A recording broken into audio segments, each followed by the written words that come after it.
ایران کے بادشاہ نے اپنے بیٹے کو پڑھانے کے لیے ایک استاد صاحب کا بندوبست کیا۔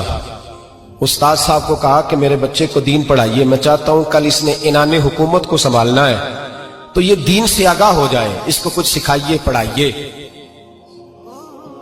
بہت نیک بزرگ بڑے درویش عالم پڑھانے لگے، اسباق مکمل ہو گئے، دین کے اسباق قرآن مجید پڑھایا، احادیث طیبہ کا درس دیا، اصول فقہ سے روشناس کرایا۔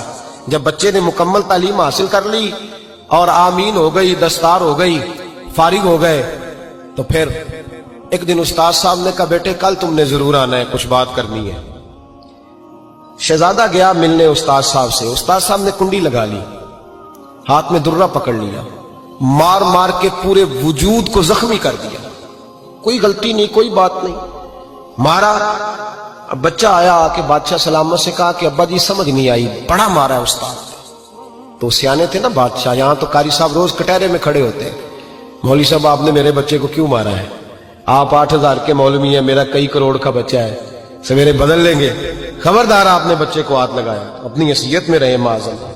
جو قومیں استادوں کو کٹہروں میں کھڑا کرتی ہیں وہ ترقی نہیں کر پاتی، جو استادوں کو کٹہروں میں روز کھڑا کرتے ہیں۔ کہا ابا جی بڑا مارا ہے، تو والد بڑے سمجھدار تھے، کہنے لگے بیٹا استاد باپ ہوتا ہے، وہ زیادتی نہیں کرتا، کوئی بات ہوگی، میں تیرے استاد کو کٹہرے میں نہیں بلاؤں گا۔ اماں سے بات کی، اماں کہنے لگی بیٹا میں تیرے باپ سے کیسے بات کروں، ڈر رہا تھا۔ وقت گزر گیا، 22 سال بیت گئے، 22 سال گزر گئے، بادشاہ کا انتقال ہوا، شہزادہ تخت پہ بیٹھا، پہلا حکم یہ دیا کہ میرے استاد کو بلاؤ، پہلا حکم۔ استاد جی بوڑھے ہو گئے تھے، چھڑی کے اوپر ٹیک لگا کے آئے اور بھویں سفید ہو کے جھک گئی تھیں، یوں آنکھ کھول کے بڑی مشکل سے دیکھا، کہنے لگے شہزادے حکم ہو۔ کب میں شہزادہ نہیں، اب میں بادشاہ بن گیا ہوں۔ استاد جی 22 سال بیت گئے، آپ نے مارا تھا، پر وہ درد چونکہ زیادتی کی تھی، میرا قصور کوئی نہیں تھا، تو نہ میری روح سے درد گیا ہے نہ میرے جسم سے گیا ہے، میں بے اختیار تھا، پوچھ نہیں سکتا تھا، آج با اختیار ہوا ہوں۔ سب سے پہلے پہلا حکم آپ کو دیا، بلایا ہے، بتائے کیوں مارا تھا، کیوں مجھے مارا تھا، میری زیادتی بتائے۔ تو استاد بوڑھے استاد کی آنکھیں آنسوں سے بھر گئیں، کہنے لگے بیٹے بس آج کے دن کے لیے مارا تھا، یہ جو دن آ گیا نا میری زندگی میں اس لیے مارا تھا، یہ میں چاہتا تھا میری زندگی میں وقت ہے، آج کے بس میری مراد پوری ہو گئی۔ کہا صاحب کس لیے، مجھے بھی سمجھائے۔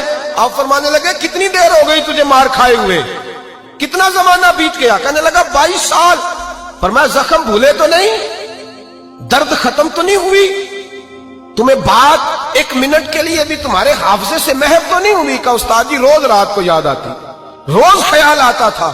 استاد کہنے لگے بھائی تو بے اختیار تھا، پوچھ نہیں سکا، 22 سال تجھے یاد رہا، مجھے پتا تھا تو ایک دن حکمران بنے گا، میں نے تجھے اس لیے مارا تھا کہ بیٹے یاد رکھنا، کسی پہ ظلم نہ کرنا، اگر تجھے 22 سال تک یاد رہا ہے تو جس پر تو ظلم کرے گا اسے بھی قیامت تک یاد رہے گا، اور یہ یاد رکھنا تو آج با اختیار ہوا تو تو نے مجھے بلا لیا ہے، قیامت کے دن غریب با اختیار ہو جائیں گے، مظلوم با اختیار ہو جائیں گے، وہ با اختیار ہوں گے، للہ الواحد القہار، رب کریم کی بارگاہ کے اندر ان کا اختیار ہوگا، اکیلے اللہ کی حکمرانی ہوگی، پھر وہ بلائیں گے بڑے بڑے کج کلا، دنیا میں جن کی پگڑیاں اونچی تھیں وہ سر جھکائے کھڑے ہوں گے، دنیا میں جو ڈکٹیٹر بنتے تھے ان کی پشتیں لال ہوں گی، ان کو غدار لکھا جائے گا، قیامت تک نہیں بھولے گا۔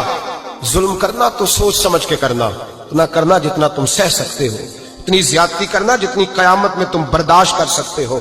میرے نبی کریم صلی اللہ علیہ وسلم نے فرمایا ظلم سے بچو، یہ قیامت کے اندھیروں میں سے ایک اندھیرا ہوگا، زندگی میں زیادتی نہ کریں، اگر تھوڑی دیر کے لیے کوئی چیز برداشت کر جائیں گے تو وہ فائدہ دے جائے گی، کچھ دیر کے لیے اگر سہ جائیں گے تو نفع مل جائے گا، سہنے کی کوشش کریں۔